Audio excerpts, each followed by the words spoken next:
Welcome to Focus on Seniors, a television show sponsored by Helping Seniors of Brevard County, Florida.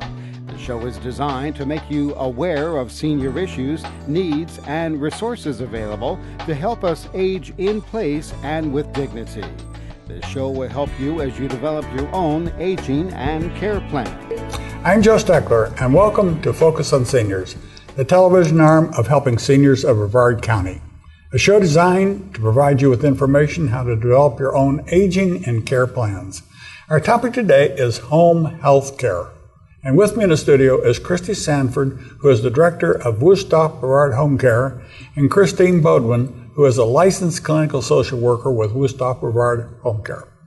And I want you to pay particular attention, folks, to what Kristi and Kristine say, because this is an area of medicine that most of us don't really understand, and there are so many elements of care in home care that can help us do a better job of developing our own aging plan. So this is what we're going to talk about today, and so join me and welcome Kristine. Thank you.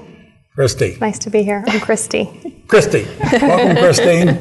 Thank you. Nice to be here. Yeah, I apologize. This is awful that I told you before the show, I have a daughter named Kristen, so this is interesting. But we're going to talk about skilled home health care services. Kristine. Yes. Let's start with you first, because you're the manager of this thing. Describe what you do both on the professional side and on a home, and then we have another element of services which are not skilled, and this is an element of care that so many people don't understand. It's a very inexpensive care that can help people take care of themselves in their home life. So let's just start with you first. Okay. Well, I oversee the operations at Wuesthoff Brevard Homecare. We have skilled and non-skilled services, as you suggested. Skilled services include nursing care, which can provide things such as wound care, ostomy care, teaching about the disease process, multiple disease processes, such as diabetes, congestive heart failure. We also have therapies in the home. We have physical therapy, occupational therapy, speech therapy. And as Kristine was here with us, we have social work also available. And we have CNAs, home health aides, that can come into the home to assist with bathing and that type of thing, to assist with patients with their activities of daily living, we call them.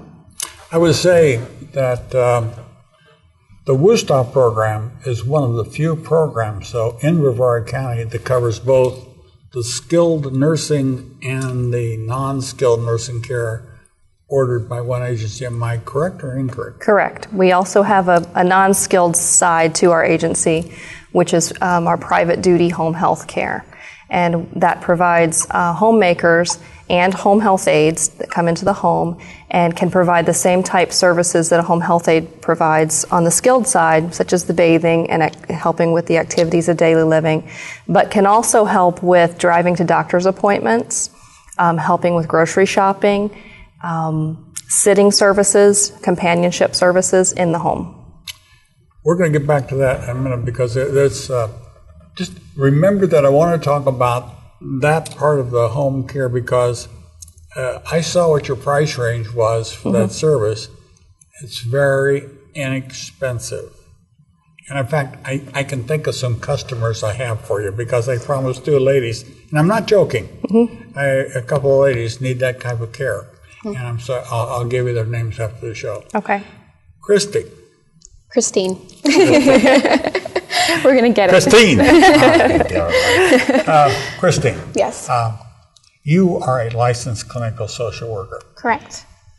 I would think our viewers would like to know the difference between a licensed clinical social worker and a social worker. Okay. What makes the difference? The difference would be that there's different levels of social work in terms of education. There's bachelor's level social workers and there's master's level social workers, which I have a master's in social work.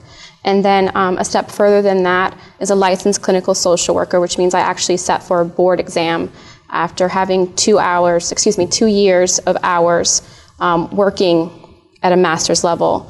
with my social work degree. So I sat for a board exam and passed it, just like a registered nurse has a license. I have a license as well. So I'm considered to be a licensed clinical social worker. Okay. And it's been my experience that licensed clinical social workers can conduct therapy sessions like in daycares and or in settings where they have either one patient or can have multiple numbers of patients. And it can be, there's ways that you can make money for nonprofit organizations. I learned this a long time ago, that some of these therapies can be given in a group setting, and it helps nonprofits pay for their overall range of provision of care services. So, yeah, you haven't thought about that, had you? No, but it's true. Yes. It is true. There's just a lot in care that we don't understand. And even though we've been doing it for so many years, we just don't understand. Like I'm a submarine officer. I was trained to drive submarines. I had command of a couple of submarines. My last job in the Navy, though, I had command of the Navy's retirement home. I took care of 550 people in well rooms. Wow. I had a 57-bed assisted care floor and had a 60-bed hospital. Wow. I had 33 nurses that worked for me. I'm a submarine officer.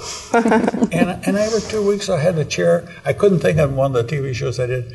I chaired the multidisciplinary board where we determined, and I had the final say, and when residents were moved from one element of care to a different, either they upgraded their care or they downgraded their care.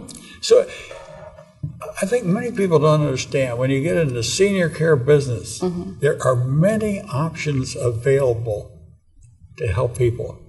And I am really delighted to have the Wuesthoff home care system made available to the public, because you bring different elements of care that they don't normally think about. Right. So let's go back to this home care business a minute, where we have less, and we're going to talk mostly about skilled care, but I want our viewers to know the importance of the non-skilled home care aspect that you talked about. And I'd like for you to tell our viewers how that type of care bridges often enables a family to keep their patient or their loved one in their home instead of transiting them from the home to assisted living to daycare.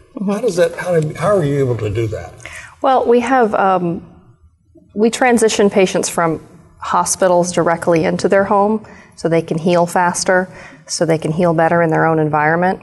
We transition them from skilled nursing facilities into their home, with the skilled side providing therapies help to strengthen them, providing home safety programs, setting up the home so that it can be a safe environment for them, helping them get assistance with things like Lifeline, providing a fall prevention program, so teaching the patient about setting up their home in such ways so they don't, fall in the night, and teaching them about their medication.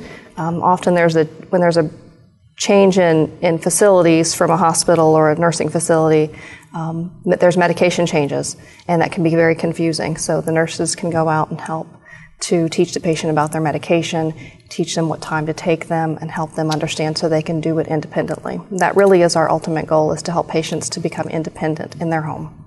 I was trying to keep track of it, but I lost track of how many times you used one word, and that one word was teaching. Could you help our viewers understand the role that your entire team places on teaching not only the patient, but teaching the caregiver how to care for the patient in the home? Because I would imagine it's like somebody talk about teaching somebody how to give a shot by sticking the needle in the orange or something. Do you teach people how to give shots? How to do all these things? So then help our viewers understand what it is that those skilled therapies do, not only for the patient, but how do they help the caregiver? Well, that's a huge part of what we do in home care, is teaching. We educate families, we educate patients. Patients may go in a hospital and get diagnosed with a new disease, and they're out in just a few days, and it's not enough time to learn about their disease long term and how to manage that disease and to keep them out of the hospital, to keep them in their home.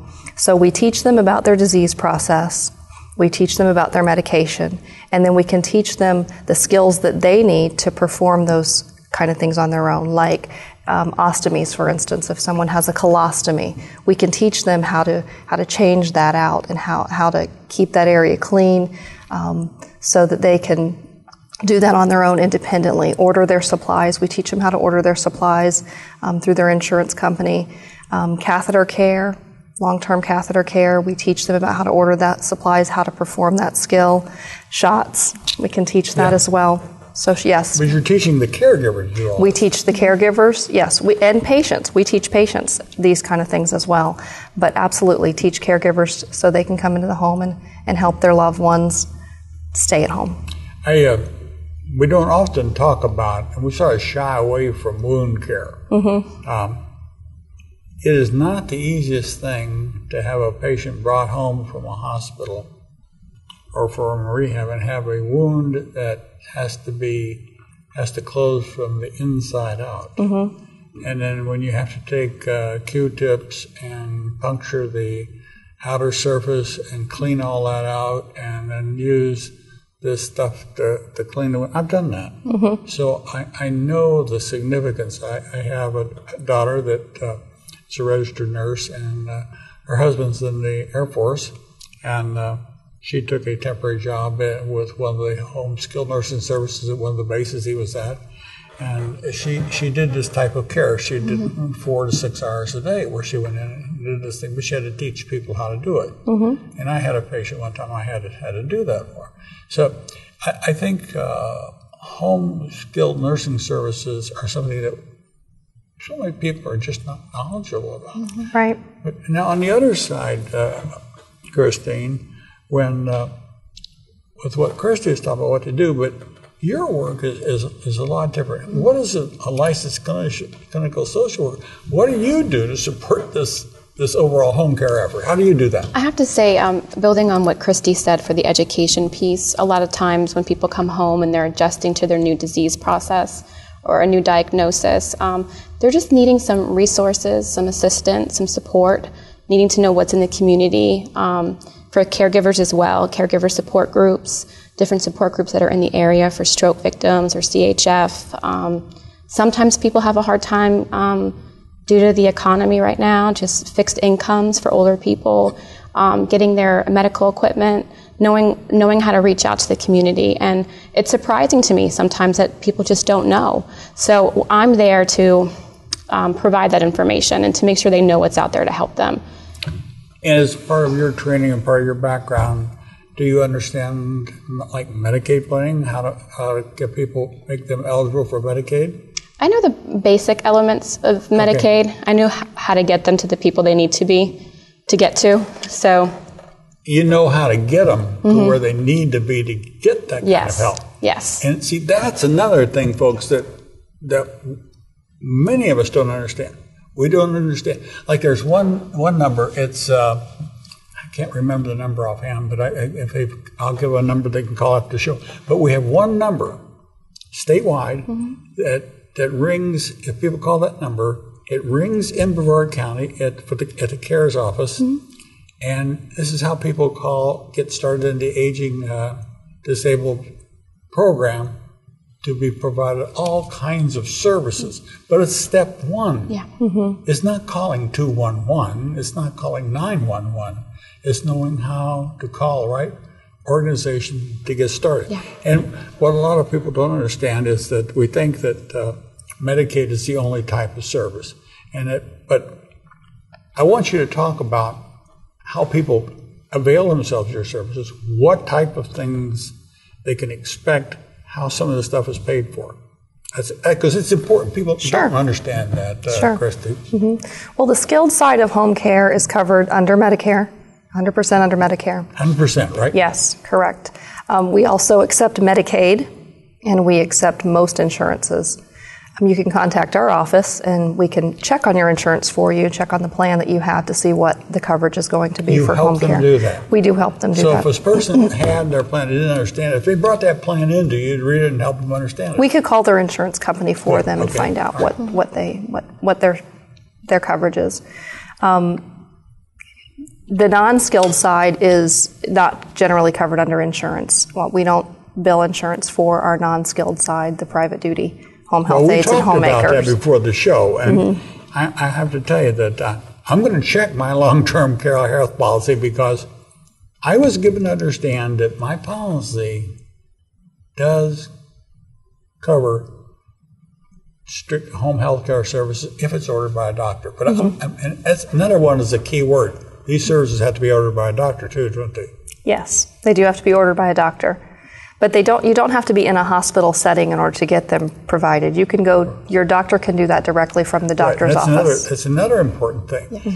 Yeah. I guess the importance of our discussion at this point is that there is so much available. If you call a person that is an expert in doing this kind of care, they can help you open doors that you didn't think could be open. Correct. And we'd be happy to do that. And your background, you are a registered nurse. I am a registered nurse. You're a registered nurse and you're a licensed clinical social worker. I've never had a licensed clinical social worker and a registered nurse, both of them. Take it back. I had Charlie Antonio one time. He was there for the hospice program. Okay. Did you know Charlie? No. Did you? No. Charlie Antonio was a licensed clinical social worker, worked at Wuesthoff Brevard Hospice, and won the Heart Award for the outstanding hospice worker in the United States. Wow. And he worked for Wuesthoff. That's nice. He now works for the VA. Yeah. Okay. But it was a wonderful, wonderful person. I mean, there just was nothing Charlie couldn't talk about. What are some of the other aspects of, we mentioned, you mentioned occupational therapy. Yes. What is occupational therapy? Occupational therapy helps patients with basically their upper body and managing their activities of daily living in their home. So it's teaching them how to cook dinner again after they've had a stroke, when there's dizziness involved and they're having vertigo and they're having to do exercises to train themselves to become stable again. So the occupational therapy can help with those kind of things, and very important to help people to live in their home and be able to do the things that they're normally able to do. Physical therapy we also have, and that helps with, we have a lot of patients that have surgeries on their knees, their hips, their back, and the physical therapy can provide strengthening training, gait training, safety, fall prevention. But this now is provided in the home. In the home. Yes. And what the nice thing is that you have the Wuesthoff Progressive Care Center, which has the in-facility. Yes. Do you find it often that you refer patients to each other? Yes, we do. We do. It's a nice advantage. Continuum of care. That's right. what Wuesthoff is all about. That's a real key word. But what I'm hearing also is that not only is it a continuum of care, but I like the words element of care. And could you help our viewers understand a little bit about the range of services that you all have? Both of you talk about this. The range of services that you provide at Wuesthoff enables a patient and their caregiver to look at many elements of care to an extent that they can select a lesser element of care, knowing that they can get really good treatment in that element, but having the higher elements of care oversee what the lesser element is doing and make a decision whether or not the person can stay in that element of care or not. And that's probably something that you do as a licensed clinical social worker. Right? Am I correct or not? Helping people understand where they're at. Yes. Yeah. Yeah, I would say at Wuesthoff, you can start off at private duty or home health, and if you're needing more services, you can go to skilled nursing, or you can go to an assisted living. And then we have our acute hospitals as well. So we have just a whole continuum of different levels of care that patients can transition when they need more care and transition if they need less care. And it's overseen by many of the same doctors, and we can look up the paperwork right there, the medical records right there. So it's all available. Yeah. And I think Julie Anderson is with her. She has a plan to develop a new wellness program. Yes. That will use all aspects of your care programs at Wuesthoff. Yes. And this is what medicine should be. Mm-hmm. This is taking a more honest look at what the services can provide. Kristine, as a registered nurse, as the manager of the home care, one thing, I want you to, how do you think we could do a better job of using our care system, our home care system, to help people receive care that's more affordable? I think just getting the word out about what home care is about and understanding that what the services we provide and that they have a choice. Patients have a choice. They don't have to go from a hospital to a skilled nursing facility. They can go home if they feel like their doctor feels like they're able to go home with the nursing services or therapy services coming into their home. And patients can come out of the hospital sooner, which is much more cost effective for the insurance companies and the patient as well. What you're saying is so true, because I did the same thing when I had my hip operated on. I had my hip replacement, and I went home. And I think I made the right decision. But now when I had my heart surgery, I was in the hospital 16 days. Mm-hmm. And the biggest problem I had with my heart surgery was I had a gout in both feet. Oh, wow. And this little Chinese nurse comes in and wants me to walk. And I asked her, I said, how do you think I'm going to walk on those 2 feet? And then I said, you get something that controls this gout and I'll get out and walk. Right. But, I think that we fail to talk to the different types of care regimens that, to the extent that we need to. Mm-hmm. We could do a better job of helping people understand.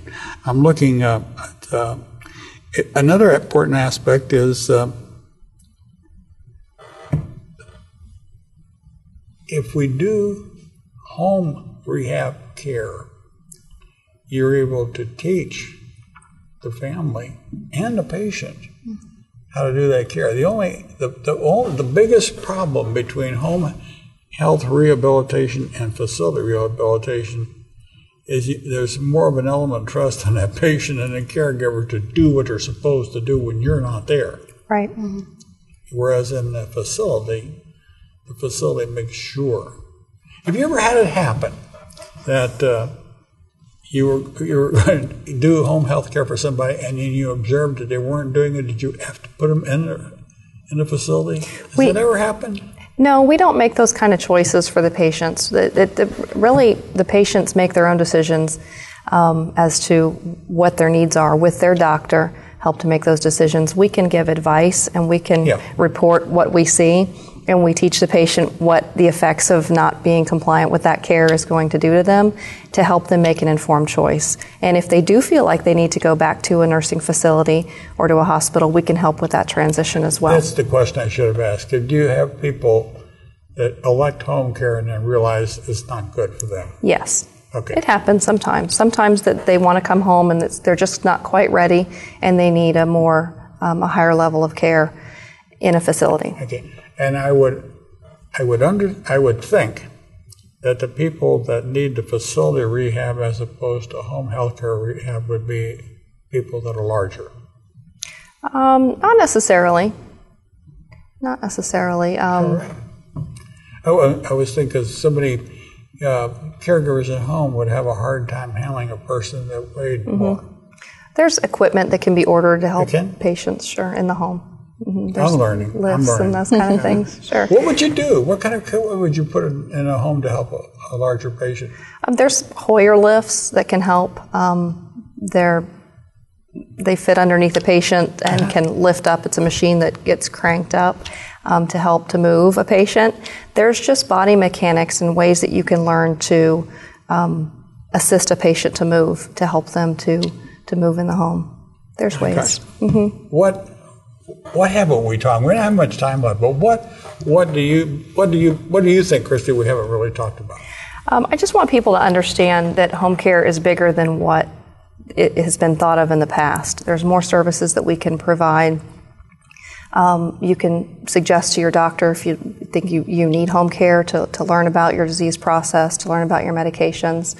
Medicare does require a patient to be homebound, and a lot of people in the community and doctors think that means that they have to stay in the home all the time or that they can't drive, and that's not the case. That's what talk about that a minute. It means that it's a taxing effort for them to leave the home. Yeah. So it's difficult for them to leave to go to doctor's appointments due to shortness of breath or equipment, limited ambulation. But it doesn't mean that they're in a wheelchair or they're bedbound and they're at home all the time and they have to have someone come into the home. That's not what it means. Several years ago, until a law was passed, if a person got outside their house, they could be in trouble with their Medicaid or provision of services. Mm-hmm. But a smart legislature realized that it meant what you're saying. Right. Generally speaking, a patient is homebound. Mm-hmm. They can get out, but it's got to be for a doggone good reason. Right. They're not going dancing. You're right. You're right. Or to a bar. Yes. That's right. Kristine, as a licensed clinical social worker, what do you think we have not yet talked about? I think it's just important for people to know that communicating with their doctors, a lot of time we have caregivers who come to appointments with patients in the doctor's offices, and if they're having difficulty with a patient at home or think they need some help with long-term planning, in addition to another skilled service like medication management or education, then I can be consulted to go out and help these families as well with some planning. So I think it's a good resource. I think a lot of people don't realize that. So I think that's... Yeah. Two key words have come out in today's discussion: education and planning. Mm-hmm. And whereas you all provide the service, you also help educate the public, you help educate the patient and the caregiver, and you train both on how to help them take care of themselves. Yes. I can't think of anything else. Can you? No, I think we've covered it all. One other thing I wanted to add, that we transition patients sometimes from home health care when they do get out more, once they pass that homebound status, to a therapy outside of the home. We can help that transition to outpatient therapy, okay. Yes. Well, I think our viewing audience have learned a lot more about it. I want to thank you both for being here. Thank you. I want to thank you for watching today's episode of Focus on Seniors. If you have questions or comments, please call radio station WMEL AM 1300 at 321-631-1300. For more information on senior care and resources, visit our website, helpingseniorsofbrevard.com. And I hope that you've learned something about home care today, because, as always, I always learn something. I've been doing this stuff for 22 years, but I still managed to find new things that will help make the job of caregiving and patient caring easier.